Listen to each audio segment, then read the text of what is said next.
Olá, sou a professora Alexandra Souza. Hoje nós vamos estudar o filo Molusca, o filo Artrópoda e filo Equinodermata. Filo Molusca. Os representantes do filo Molusca são animais de corpo mole, habitam ambientes aquáticos, água doce ou água salgada e terrestres. Tem um corpo com simetria bilateral, dividido em cabeça, saco visceral e pé.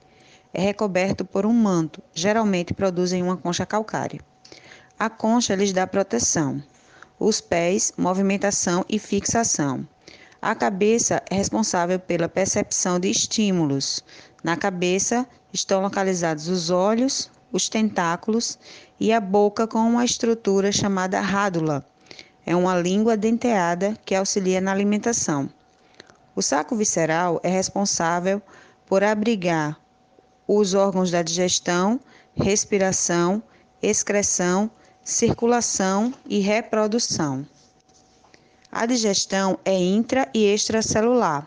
Os restos são liberados pelo ânus. A respiração é braquial ou pulmonar, depende do habitat do animal. A reprodução sexuada com fecundação cruzada interna ou externa. Possui espécies hermafroditas ou com sexos separados.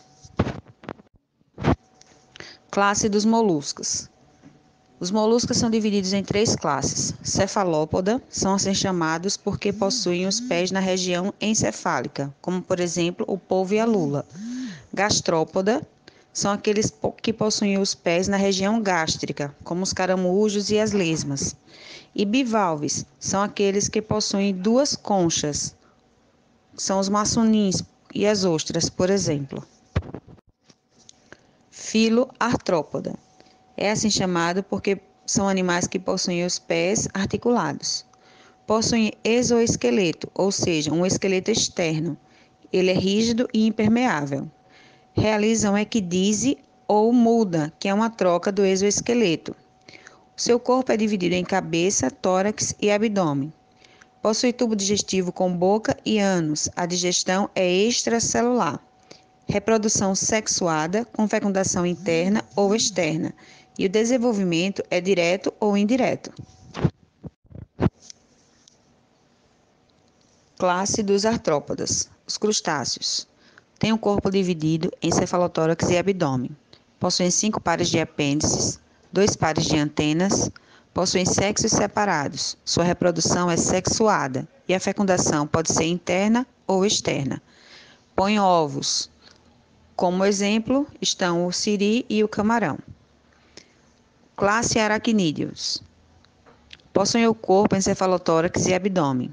4 pares de pernas, 1 par de quelíceras, 1 par de pedipalpos.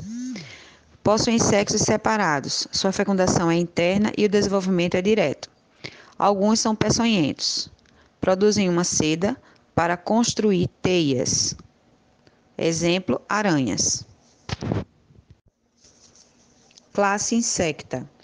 Possui o corpo com cabeça, tórax e abdômen. 1 par de antenas, 1 par de olhos e peças bucais. Possuem sexos separados. A fecundação é interna e o desenvolvimento pode ser direto ou indireto. Passam por um processo chamado metamorfose. Exemplo, mosquitos, gafanhotos.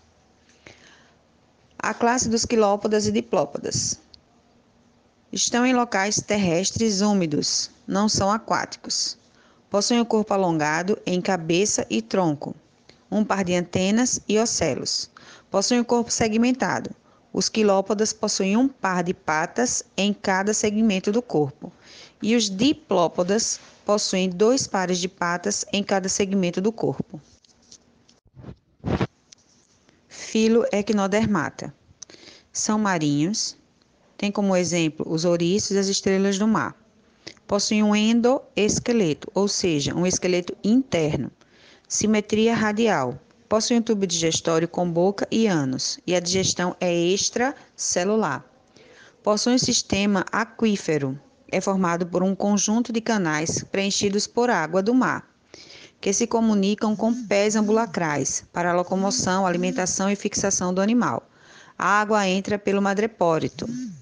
Possuem sexos separados, a reprodução é sexuada ou assexuada. Sua fecundação é externa e o desenvolvimento é indireto. Os equinodermatos estão divididos em 5 classes: classe asteroidea, classe ofiuroidea, classe equinoidea, classe holoturoidea e classe crinoidea. Até a próxima. Um abraço.